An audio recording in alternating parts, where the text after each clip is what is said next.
Very good morning to all of you.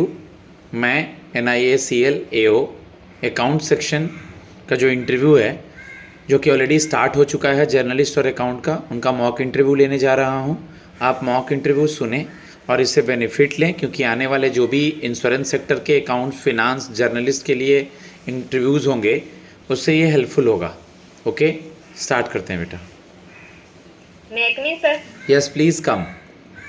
Good morning sir. Very good morning, बैठिए। Thank you sir.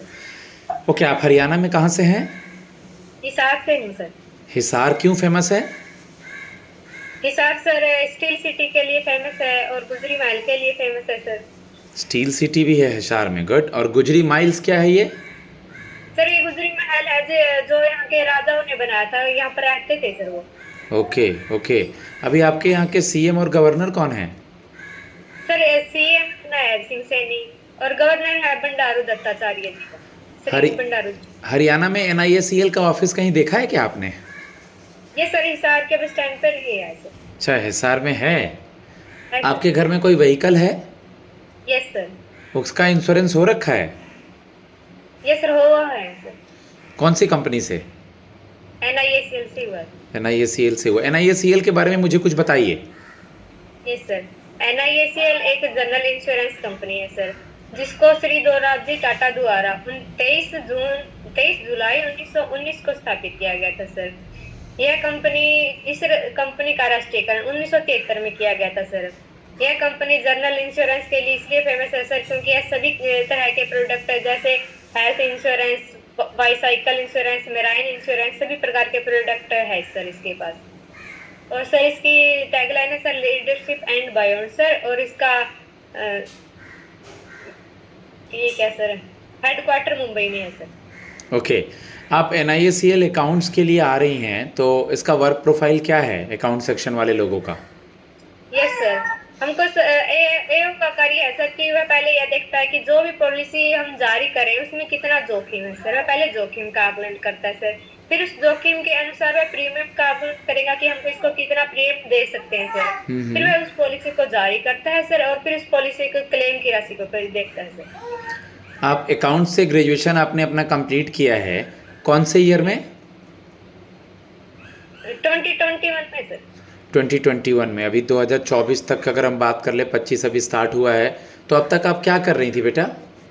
Sir मैं preparation ही कर रही थी sir, banking की sir. थोड़ा समय लग गया, इसके पीछे क्या रीज़न है? गैप ईयर के बारे में कुछ बताइए। शायद सर एक तो सर मेरी शादी हो गई थी सर, और फिर मैंने वहाँ पर एडजस्ट होने में टाइम लग गया, और फिर मैंने दोबारा से सर स्टडी स्टार्ट की, और फिर जैसे कुछ कमी ही रह गई होगी सर मेरे पढ़ने में, जो मुझे इतना टाइम लग गया सर। ओके, ये जॉब की पोस्टिंग आपकी इंडिया में कहीं भी हो सकती है, दिल्ली या हरियाणा के आसपास अगर ना हो तो आप मैरिड हैं, कैसे मैनेज करेंगी? Yes sir. सर मुझे पता था पहले से ही, और मेरी फैमिली को भी पता था सर कि मेरी जॉब कहीं पर भी आ सकती है, तो फिर कोई भी इश्यू नहीं है सर कि हम कहीं पर भी आएगी तो हम एडजस्ट कर लेंगे सर। Good, very good. आपने क्या क्या सब्जेक्ट्स पढ़े थे? कुछ आपको सब्जेक्ट्स के नाम याद हैं? Yes sir. Tax, cost, business, company law, ये सब पढ़े थे सर। कंपनी लॉ वगैरह आप पढ़ी है ना? ओके, पहले कंपनी एक्ट का ईयर क्या था और बाद में जो अमेंडमेंट हुआ उसका ईयर क्या था? पहले था सर 1932 से था सर, और उसके बाद 1938 कर दिया गया था सर शायद। नहीं बेटा, कंपनी लॉ, कंपनी एक्ट 32 और 38, मैं कंपनी एक्ट पूछना चाह रहा था। कंपनी एक्ट तो कंपनी एक्ट बताइए आप। सर अभी रिकॉल नहीं कर पा रही हूँ सर। कंपनी एक्ट 1956 का था, फिर 2013 में उसको एक्सटेंड कर दिया गया था। कंपनी लॉ का ईयर मुझे याद नहीं आ रहा है, ठीक है? हाँ सर, मैं देख लूँगी सर। ओके, एक बार इसको चेक कीजिएगा। GST को डिफाइन करेंगी? Goods and service tax. Yes sir. GST की फुल फॉर्म है sir goods and service tax. यानी हमारे पास इस पर GST से कंपनी को आय होती है सर। वह हमसे दो प्रकार से आय करती है, डायरेक्ट और इनडायरेक्ट। हम पर इनके तरह से टैक्स लगता है सर। डायरेक्ट में सर हमको जैसे हमारी सैलरी हो गई सर, उससे डायरेक्ट पे करते हैं सर। और इनडायरेक्ट सर वह हमसे वस्तुओं के माध्यम से हमसे टैक्स लेते हैं सर। आपने सुना है प्रोग्रेसिव टैक्सेशन और रिग्रेसिव टैक्सेशन? ये तो नहीं। नहीं सुना है प्रोग्रेसिव और रिग्रेसिव? नहीं सर।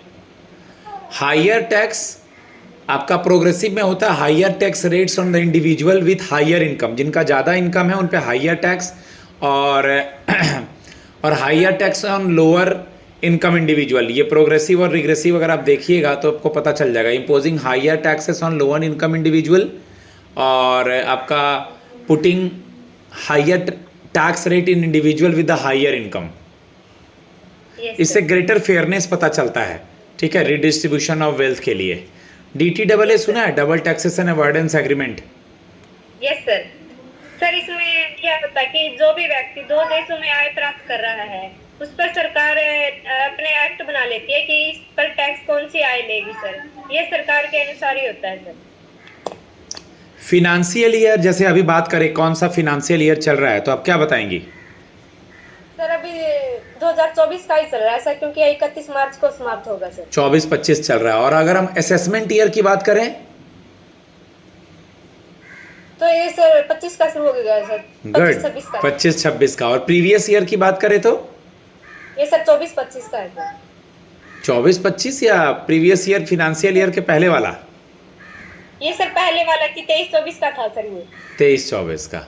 डिप्रिशिएशन के मेथड्स का नाम पता है? Yes sir, straight line method और वेट लाइन मेथड है sir. Straight line method and wet written down value method, written down method है सर।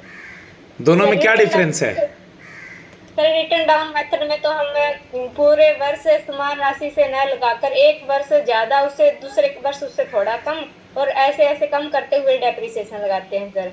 और स्ट्रेट लाइन मेथड में सर हम पूरे वर्ष समान राशि से डेप्रिसिएशन लगाते हैं। Good, very good. Cash flow fund flow में क्या डिफरेंस है? ये सर कैश फ्लो में तो सर हमारे जितने भी लेन देन कैश के हुए हैं उनको देखा जाता है सर कि कितनी हमारे पास कैश आ रहा है और ये कैश कहाँ जा रहा है।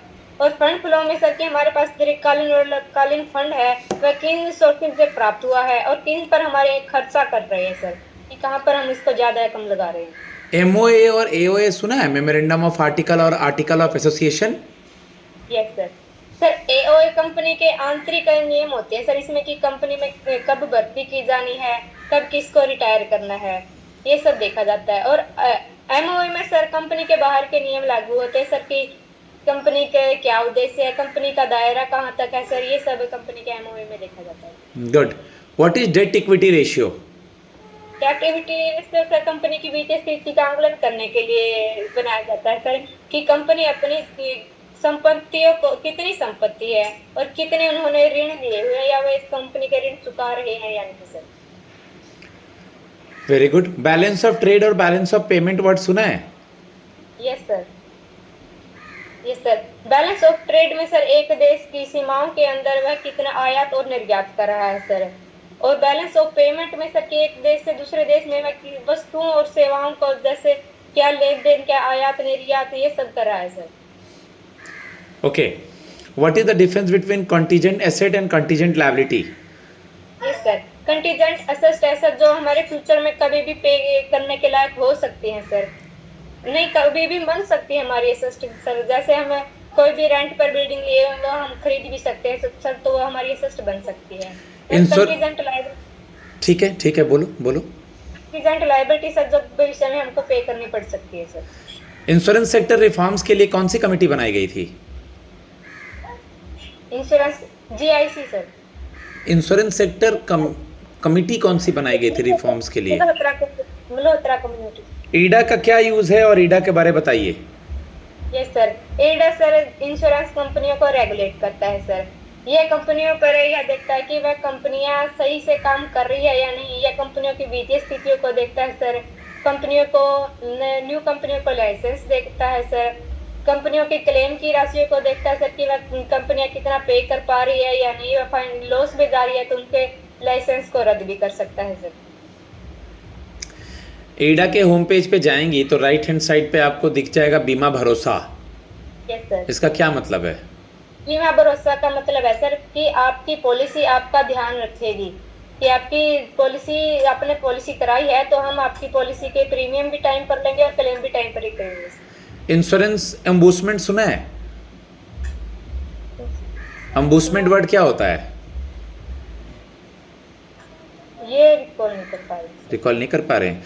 कस्टमर को अगर उसका कोई काम ढंग से नहीं हो रहा है या कस्टमर को सेटिस्फेक्शन नहीं है तो वो कहीं कंप्लेन करेगा ना आगे हाँ सर।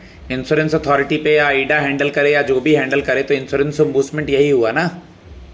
हाँ सर, ये सर। ठीक है, आप मुझे बता दीजिए principle of indemnity. Yes sir. Principle of indemnity में सर हम जिस भी पॉलिसी में यह लिखा होता है कि पॉलिसी होल्डर को जितने भी संपत्ति का उसको जितने भी पैसों का लॉस हुआ होगा सर, कंपनी उसी अमाउंट तक उसको पे करेगी सर। जैसे 3 लाख का नुकसान हुआ है तो वो उसको 3 लाख ही देगी सर, उससे ज्यादा का नुकसान नहीं दे सकती सर वो। Principle of causa proxima. Yes sir. Principle of causa proxima में सर पॉलिसी होल्डर के द्वारा हुए नुकसान की यह देखते हैं सर उसका निकटतम कारण क्या था जिसके कारण हमें यह क्लेम करेंगे सर, कि जैसे किसी जहाज में सर चूहों ने होल कर दिया सर और उसके कारण वो जहाज डूब गई है सर, तो हम यह देखेंगे सर कि ये डेप्रिसिएशन हुआ है और हमारे क्लेम में यह अमाउंट आती है। ठीक है ज्योति, जैसा कि हर एक लोग का एक लाइफ में शॉर्ट टर्म और लॉन्ग टर्म गोल होता है। सपोज आपको हम यहाँ सेलेक्ट कर लेते हैं तो फिर आप अपने शॉर्ट टर्म और लॉन्ग टर्म गोल को कैसे आगे ले जाएंगी, या क्या सोचा है आपने? Yes sir. Sir short term goal में सर मैं ये देखूंगी कि मुझे अभी एनआईसीएल में जॉब मिले और मैं यहाँ से कुछ नॉलेज अरेंज करूँ सर, और लॉन्ग टर्म में सर कि मैं इसी पोजीशन पे हायर से हायर जाऊँ सर। ठीक है ज्योति, आप मुझे ये बता दीजिए कि आपके हस्बैंड क्या करते हैं? फार्मर है सर। फार्मर है। अभी किसान आंदोलन हरियाणा में सुना है आपने? Yes sir. कौन कोई बंदा उसमें बहुत न्यूज़ में है, या क्या मैटर है? Yes sir. वहाँ पे सर जगजीत सिंह जी है, वहाँ पर उन्होंने फास्ट रखा हुआ है सर कि हमारे फसलों को एक न्यूनतम प्राइस पर लिया जाए जो नहीं ले रही है सरकार, और इसीलिए वह वहाँ पे भूख हड़ताल पे बैठे हुए हैं सर। अभी कितनी गवर्नमेंट इंश्योरेंस कंपनियां हैं इंडिया में? 8 है सर टोटल। कंफर्म 8 है इंश्योरेंस कंपनियां गवर्नमेंट? चेक कीजिएगा, 8 नहीं है। LIC, GIC, OICL, NICL, NIACL और एक तो ठीक है, 8 नहीं है। टोटल का नाम देख लीजिएगा। डोमेस्टिकली सिस्टमेटिक इंपॉर्टेंट इंश्योरर में कौन कौन सी 3 कंपनियां आती हैं? LIC, GIC और NIACL। ठीक है, मार्जिनल कॉस्ट क्या होता है? मार्जिनल कॉस्ट में सर की कंपनी द्वारा किसी भी एक अतिरिक्त इकाई का उत्पादन करने पर जो कुल उत्पादन की इकाई पर की लागत पर प्रभाव पड़ता है सर, उसे मार्जिनल लागत है। Standard cost? स्टैंडर्ड कॉस्ट ऐसे पूर्व निर्धारित माप के आधार पर तुलना की जाती है सर, कि हमने तो यह लागत मानी थी और हमने अब यह लागत पाई है तो उसकी तुलना की जाती है सर, कितना डिफरेंस हुआ है सर। आपकी हॉबी क्या है ज्योति? अभी सर मैं म्यूजिक सुनना पसंद करती हूँ सर, और चीज़ों को अरेंज करना सीखती हूँ सर। म्यूजिक सुनना और चीज़ों को अरेंज करना। अभी हाल ही में हम लोगों ने NRI डे मनाया जनवरी में, ये कहाँ हुआ था? इस कौन से शहर में हुआ था? उड़ीसा में हुआ था सर। उड़ीसा में कहाँ पे? भुवनेश्वर में सर।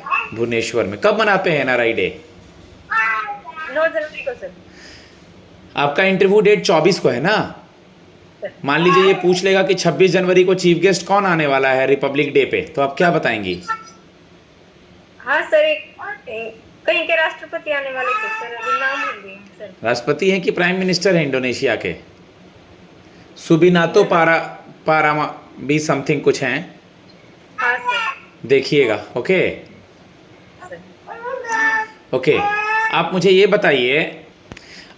बता दीजिए ज्योति कि आपने सुना होगा कि इंश्योरेंस सेक्टर्स में जैसे उतना पेनिट्रेशन अब नहीं है फिलहाल, मतलब अब अभी और भी लोग को जोड़ा जा सकता है।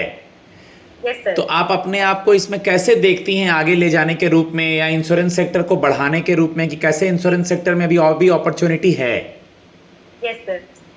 सर मैं देखूंगी जैसे ही मैं NICL में सिलेक्ट होती हूँ सर, तो सर मेरे फैमिली वगैरह को भी पता चलेगा सर, कि तो फिर मैं उनको बताऊंगी सर कि ऐसे ऐसे हम इसमें जॉब भी पा सकते हैं सर। और आप इसके लिए जैसे हेल्थ इंश्योरेंस करवा कर अपने फ्यूचर के लिए रिस्क को ट्रांसफर कर सकते हैं सर। और बाईसाइकिल के लिए जैसे कोई भी हमारे पास एक्सीडेंट हो जाता है तो हमारे लिए सिक्योरिटी हो जाएगी सर। ऐसे उनको इंश्योरेंस की पॉलिसियों के बारे में मैं बताकर उनको अवेयरनेस बताना चाहूँगी sir. Good, very good. Corona के बाद, कोविड-19 आने के बाद लोगों को इंश्योरेंस सेक्टर से कितना फ़ायदा हुआ है या लोगों को कितनी अवेयरनेस हुई है? यस सर, कोरोना के बाद लोगों को पता चल गया सर कि हमारे हेल्थ पर भी कोई भी प्रभाव पड़ सकता है फ्यूचर में सर। तो हमको LIC या फिर कोई भी इंश्योरेंस कंपनी हम लेंगे तो हम पर फ्यूचर में रिस्क होगा तो उसको ट्रांसफर कर देंगे सर कि हमारे परिवार तो हमारे पीछे से सुरक्षित रहेगा सर फाइनेंशियल सपोर्ट से। लास्ट क्वेश्चन मैं आपसे जानना चाहूँगा कि अगर कल को इस जॉब के बाद हायर अथॉरिटी में कहीं आपकी और जॉब लग जाती है करने के बाद, क्या आप इस ऑर्गेनाइजेशन को छोड़ दोगी? नहीं सर क्योंकि मुझे अभी जॉब ही करनी है सर, यानी मुझे अभी काम करना है सर मुझे, इसलिए मैं कभी भी नहीं छोड़कर जा सकूँगी सर इसको। ठीक है गाइज, मैं अपने स्टूडेंट को फीडबैक देता हूँ। 16 मिनट 12 सेकंड के करीब इंटरव्यू हो गया है और इन्होंने अच्छा परफॉर्म किया है। ओके, आप मॉक सुने, लैंग्वेज बैरियर नहीं है, हिंदी इंग्लिश, पैनल के सामने सही चीज़ों को बोलना, कॉन्फिडेंट इंटरव्यू देना, वो यही चेक करना चाहते हैं, बाकी अपनी मेहनत है। Okay, so if you are interested for mock interview in English और Hindi, my number is 7503235358। Thanks a lot.